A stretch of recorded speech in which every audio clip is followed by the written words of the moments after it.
Hey guys, welcome back on my YouTube channel. This time with a YCS Lille 2025 recap.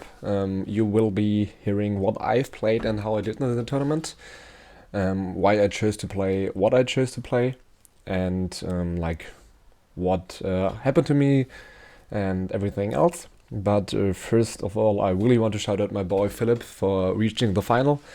He's been one of my very best friends for years now, and he finally got his breakout as well. Unfortunately, apparently, because he's a friend of mine, guys, he also lost his first final. Hopefully, he lost his last final. He just keeps winning finals from now on. Big shout outs to him. He played Mitsu. I was also close to playing it. I didn't feel like it's consistent enough for 15 rounds plus 3 in top cut. So I chose not to play Mitsu. But yeah, I hope you like the new setup behind me. Like I didn't enjoy the last one as much, so I chose to like do something else. And yeah, let's hop into the decklist. So I chose to play LUNALIGHT, so no surprise for most of you. I still think it's the best deck of the format. Like it's good against Mitsu. Like Mitsu cannot put up a field that you cannot break. Like it's not possible. You can pretty much always break it. Same with the Yummy. Like the Marshmallow, it's a little bit annoying, but doesn't change the dynamic of the game, to be honest. Dracotail Sting, of course, is pretty annoying because you have spells and monsters in the graveyard that you want to use, but still the field is breakable without a doubt. Yeah, so I think LUNALIGHT still was very well positioned. Yeah, let's just hop into the decklist. Obviously, triple gold Leo, 2 hound, double chick, 2 sheep, 1 wolf, 1 tiger, 1 emerald bird, and 1 marten. I have not changed anything about the ratio. I still like it a lot. Some people did choose to cut emerald bird. I don't know why. Like emerald bird recycles your banished monster, so even if you fusion first, banish a marten, you can just revive the marten from the banish pile. I liked it a lot, and I would not cut it. I mean, you can if you want to, but like also drawing him, like forcing Imperm and then like playing afterwards with polymerization and stuff was very good for me, so I will not cut it. And then I played 1 Fractal. Fractal is just a 1-card starter, so like no point of not playing it, especially as 1900 attack. You can also send him from the field, so he sometimes good to like break attack over Yummy or something. Yeah, worked for me. I would not change anything from this monster lineup. And like I already did at Worlds, I chose to not play any hand traps, but Fuva. Fuva is still the best hand trap in this deck. It's not a real hand trap, as you know, but like having more cards in hand in this deck allows you to do so much, because like not even 5 interrupts stop you if you have 10 cards in hand, because like all of your cards have so much value and generate so much value. So still just triple Fuva, nothing else. I still think that the board breaker approach is better in this deck. So I chose to play breaker. Yeah. I got also Fuvad so many times, guys. Like I have not resolved a lot of Fuvas this weekend, but bro, I cannot tell you how many people Fuvad me. And on Friday, I think I played a side event, and I got not Fuvad once, not twice. My opponent used Fuvalos on my Silverhound. I was like, okay, and I was like, sure. Then he changed another Fuva, and I was like, no response. And then he tried to change a third Fuvalos, and I was like, bro, you can only Fuva me twice, not thrice. So yeah, first time that ever happened to me that my opponent drew triple Fuva. But yeah, I think it's a very funny story. Yeah, I still won because I played against Dracotail. I just summoned 1 Ligadance and I won, so not that big of a deal. But yeah, just a funny side story about Fuvalos. Obviously triple tanky for consistency, and this time just 2 Masquerade. It's a 1-card starter. You can still do a lot just by using Masquerade, but it's not your best starter. You cannot do everything with just Masquerade. You will be seeing it in the combo spreadsheet that Johannes and I will be releasing shortly, probably more tomorrow or on... Yeah, probably Monday, tomorrow, I mean. And yeah, you will see why this is not your best starter. It's still a good starter, so we chose to play 2. And I chose to play triple foolish burial as more starters, so a little bit more than it rolled, so this is why we only play 2 of this. We just didn't want to have just only engine.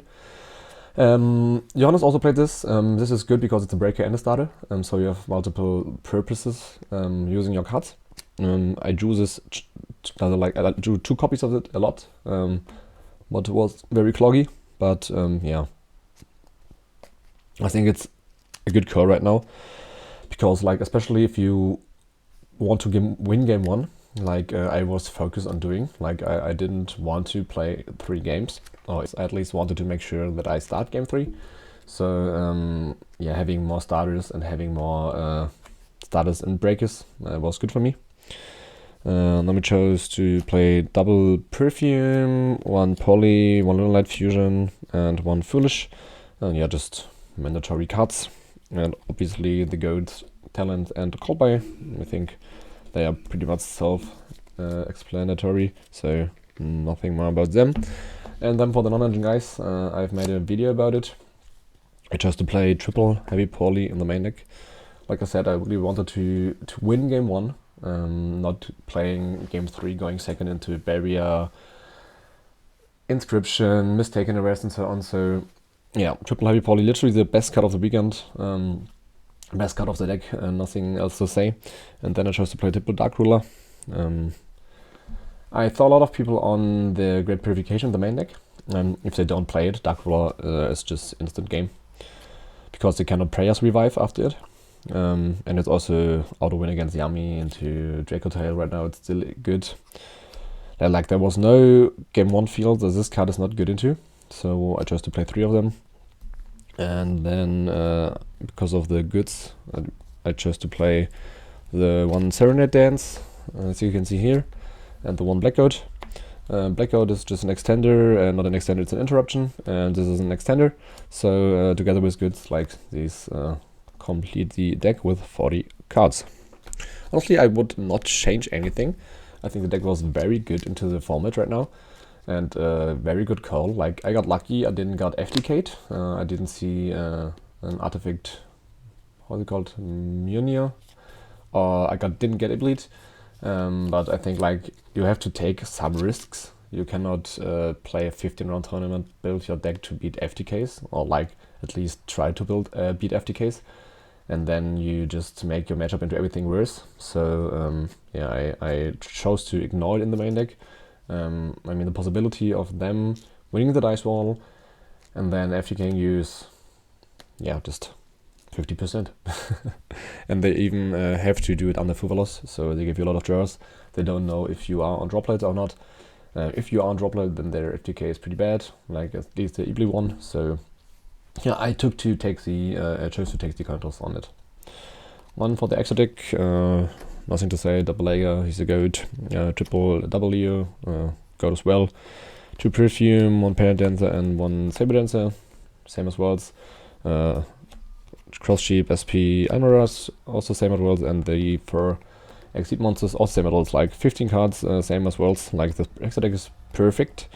I would not change anything, like all of these cards are mandatory, I summoned all of them a lot, and yeah, nothing else to say, to be honest. And then for the side deck, like I said, the 3rd Masquerade, I chose to side Masquerade, LUNALIGHT fusion, and triple Ash Blossom going first. Like one choke point of this deck is if your polymerization that you search of sheep gets impulsed, so I chose to play more LUNALIGHT fusions. Shout out to Johannes, he came up with this idea. I think you played 2 in this side deck. I chose to only play 1 because it's once per turn, so it can be cloggy.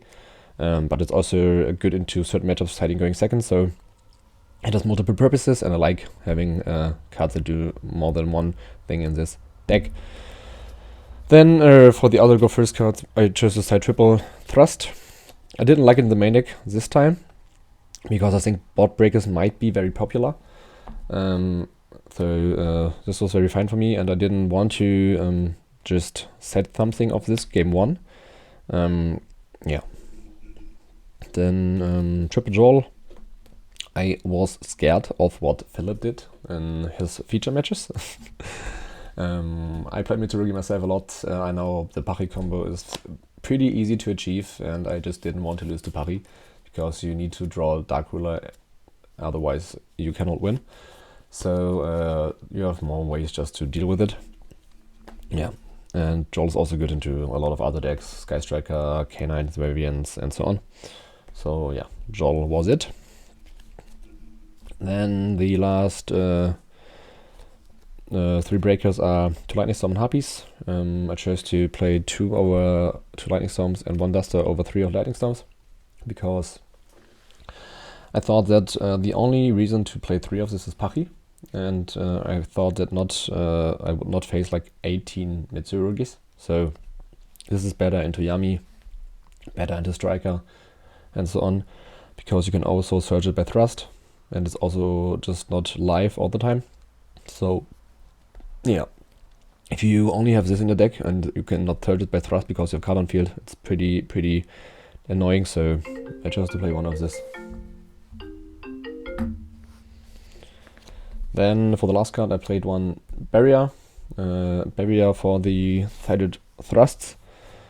Yeah, I wasn't sure if Blackguard is good enough to set up thrust, because like there are a lot of decks that can do a lot under Blackguard.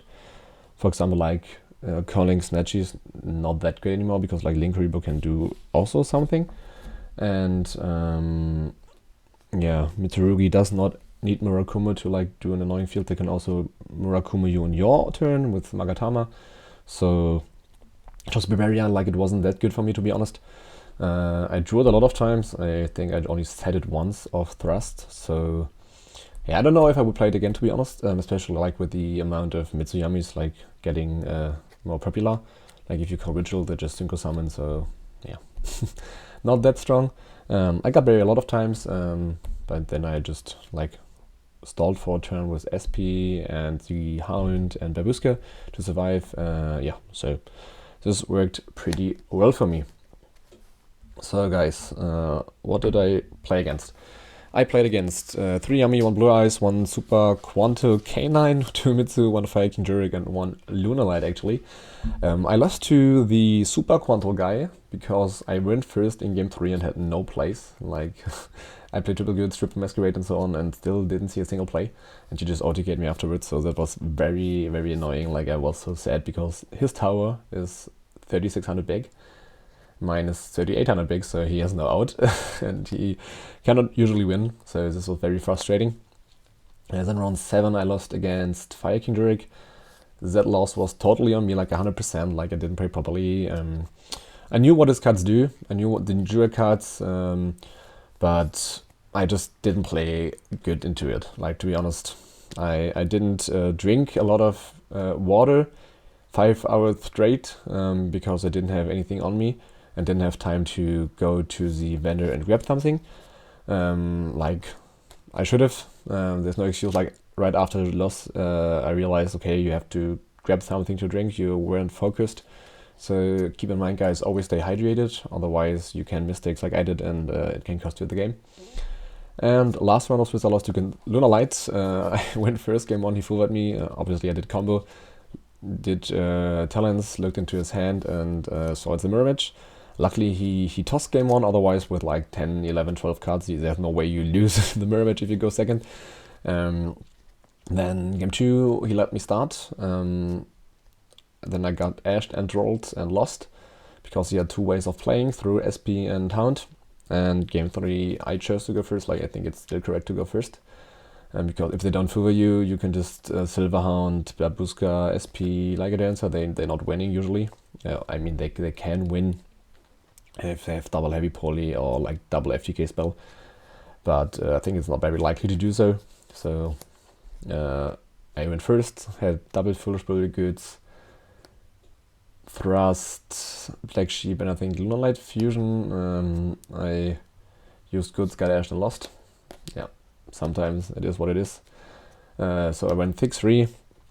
They won probably the worst result in the last 2 years. I don't think it's on the deck. Like, sometimes you brick, like every deck can brick. Like in round 3 or in round 7, the loss was totally on me, so I should have been 7-2 and be able to play game 2, day 2. Yeah. So this was 100% on me. Yeah. This is the YCS Lille recap from my perspective. I would not do anything else. Like, I still think I would have played the exact same deck and deck list for the event. I am very excited to see if YCS Anaheim will be won by LUNALIGHT. I know a lot of people who are flying over or are already in the US and are playing LUNALIGHT. So shout out to all of you. I'm very excited to see if you can win the YCS. And yeah, if you are looking for some combos, like I said prior, Jonas and I will be releasing a spreadsheet very soon. So keep in mind that we will be posting it on Twitter. And yeah, thank you for watching, guys, as always, and see you next time.